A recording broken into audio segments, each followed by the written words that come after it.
Assalamualaikum warahmatullahi wabarakatuh.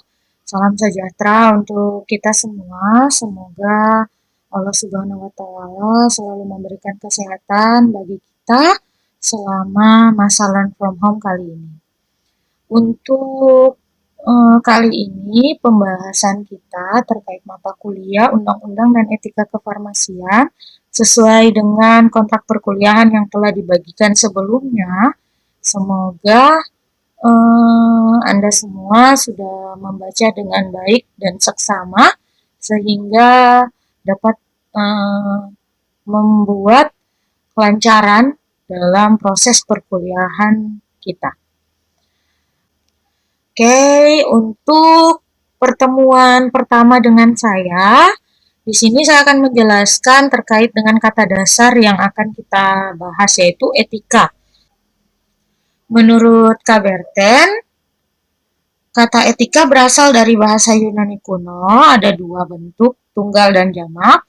Dalam bentuk tunggal, etos yang berarti tempat tinggal, padang rumput, kandang, kebiasaan atau adat, akhlak, watak, perasaan, sikap, dan cara berpikir. Sedangkan dalam bentuk kata jamak, berarti satu adat, kebiasaan.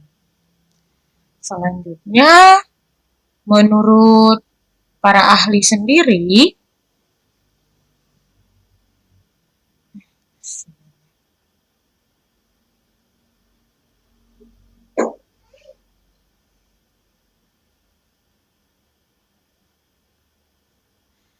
selanjutnya, etika adalah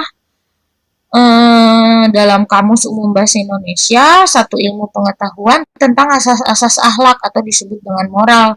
Sedangkan menurut Profesor Dr. Frans Magnus Suseno, etika adalah ilmu yang mencari orientasi atau satu ilmu yang memberi arah dan pijakan pada tindakan manusia. Apabila manusia memiliki orientasi yang jelas, ia tidak akan hidup dengan sembarang cara atau mengikuti berbagai pihak, tetapi manusia tadi sanggup untuk menentukan nasibnya sendiri. Jadi dari pembahasan terkait definisi etika dari beberapa sumber tadi, maka ada 3 kesimpulan. Yang pertama, etika merupakan sistem nilai, yakni nilai-nilai atau norma moral yang menjadi pegangan dalam hal ini adalah landasan, alasan, orientasi hidup seseorang atau kelompok orang yang mengatur tingkah laku dari manusia itu sendiri. Yang kedua, etika adalah kumpulan asas-asas akhlak atau semacam kode etik. Dan yang ketiga, etika merupakan ilmu tentang apa yang baik dan apa yang buruk. Hal ini terjadi apabila nilai-nilai, norma-norma moral, asas-asas akhlak, atau kode etik yang terdapat dalam satu kehidupan masyarakat menjadi bahan refleksi pemikiran secara menyeluruh, tersistematis dan metodis. Oke. Ada 2 jenis etika menurut Kera pada tahun 1991, ada etika deskriptif dan etika normatif. Etika deskriptif adalah etika yang menelaah secara kritis dan rasional tentang sikap dan perilaku manusia, serta apa yang dikejar oleh setiap orang dalam hidupnya sebagai sesuatu yang bernilai. Sedangkan kalau etika normatif itu adalah etika yang menetapkan berbagai sikap dan perilaku yang ideal dan seharusnya dimiliki oleh manusia atau apa yang seharusnya dijalankan oleh manusia dan tindakan apa yang bernilai dalam hidup ini.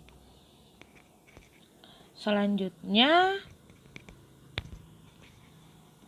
secara umum dan secara khusus ada yang mempengaruhi etika. Nah, untuk secara umum kita akan melihat definisi etika dilihat dari nilai terlebih dahulu.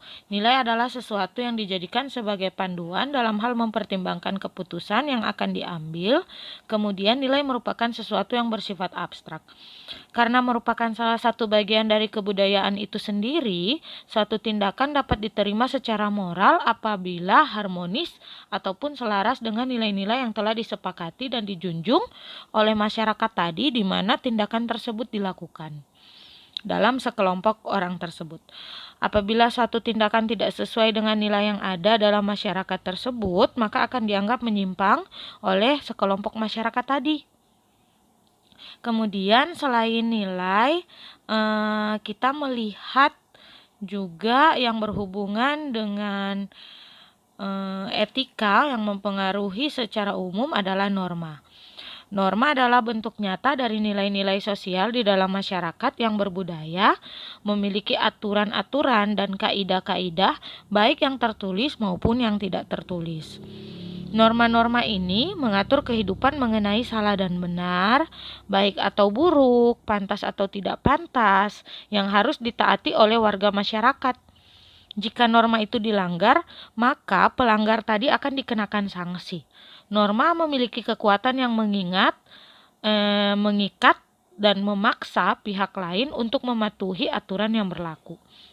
Jadi, untuk sederhananya, pengertian norma adalah aturan yang mengandung sanksi, dan terbentuknya norma didasari oleh kebutuhan demi terciptanya hubungan yang harmonis, selaras, dan serasi di antara warga masyarakat. Nah, selanjutnya ada setelah norma ada moral. Moral merupakan pengetahuan yang menyangkut budi pekerti manusia yang beradab. Moral juga berarti ajaran yang baik dan buruk dari satu perbuatan dan kelakuan atau akhlak.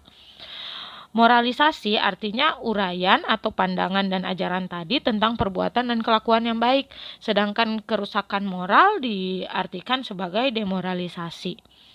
Pengertian moral dibedakan dengan pengertian kelaziman. Meskipun dalam praktek kehidupan sehari-hari, kedua pengertian tersebut tidak menunjukkan perbedaan yang signifikan atau tidak jelas batas-batasnya. Kelaziman adalah kebiasaan yang baik tanpa pikiran panjang, dianggap baik, layak, sopan santun, tata krama, dan sebagainya, sehingga kelaziman itu merupakan norma yang diikuti tanpa berpikir panjang, dianggap baik, yang berdasarkan kebiasaan atau tradisi. Selain itu, yang berhubungan dengan etika secara khusus ada dua, yaitu agama dan hukum. Di sini kita akan melihat terlebih dahulu terkait dengan agama. Agama dalam bahasa Sanskerta artinya tidak dan gama artinya kacau.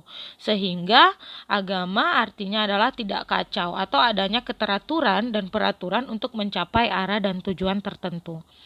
Religio dari kata religier bahasa Latin artinya mengembalikan ikatan atau memperhatikan dengan seksama.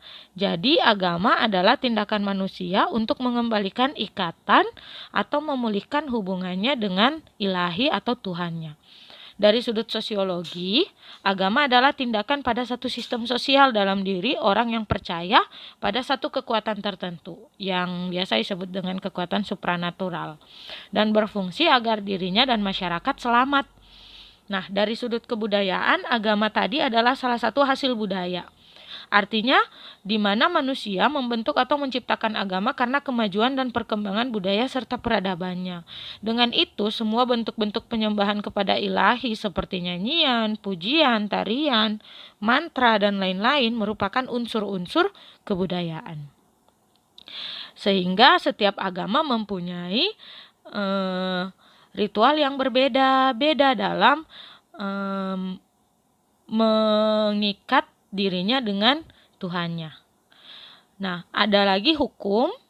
Yang kedua adalah satu sistem yang dibuat manusia untuk membatasi tingkah laku manusia agar tingkah laku dari manusia tersebut dapat terkontrol.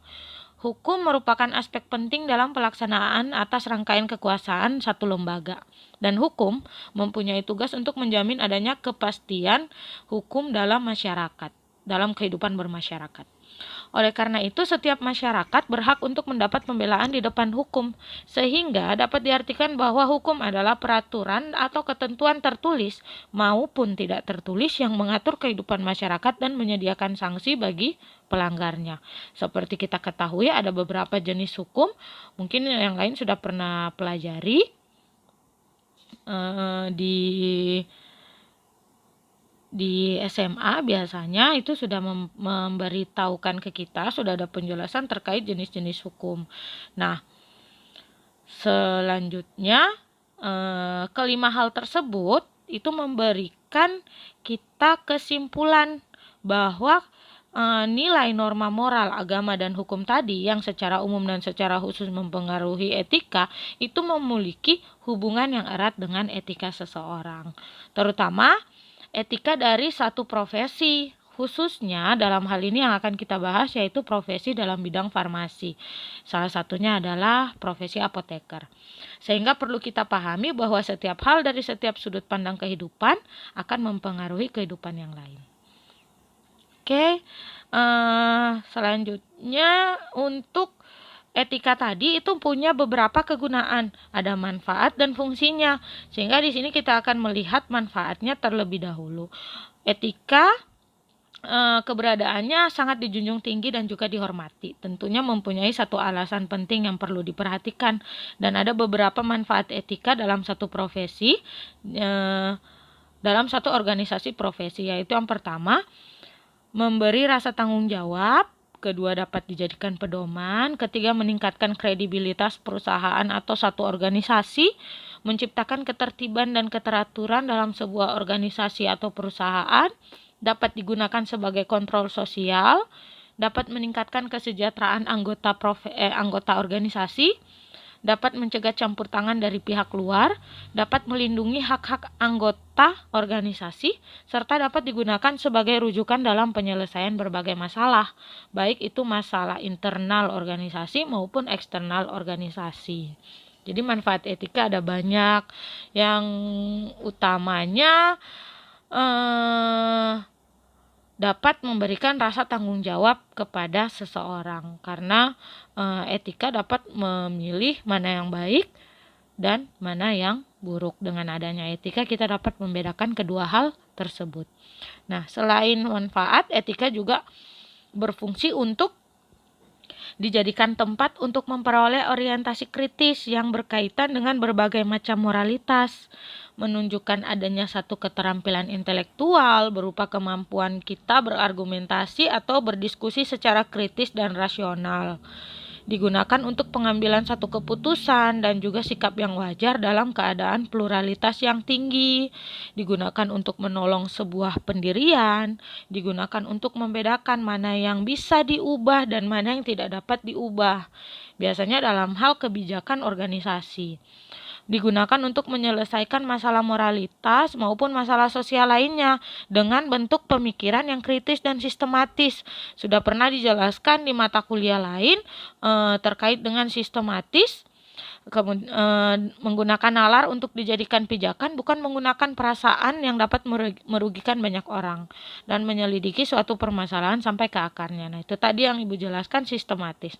Ada kalanya dalam satu organisasi kita dituntut untuk membuat satu keputusan didasari dengan beberapa pertimbangan. Nah, di sini kita harus menyelesaikan hal tersebut dengan cara yang sistematis dan mengambil keputusan bukan berdasarkan nalar atau bukan berdasarkan perasaan, tetapi menggunakan hal yang telah kita pecahkan secara sistematis tadi untuk mengambil keputusan yang ada. Nah, kita harus tahu dulu siapa yang terlibat, apa saja, apa semua kejadian yang sudah terjadi setelahnya atau sebelumnya sehingga ada keputusan tersebut, kemudian apa yang harus kita perbaiki. Nah, disitulah fungsi dari etika akan berjalan baik pada diri seseorang maupun pada organisasinya sendiri. Kemudian ini mengakhiri mata kuliah kita untuk pertemuan kali ini, dan kita akan ketemu di etika kesehatan, lebih fokus kepada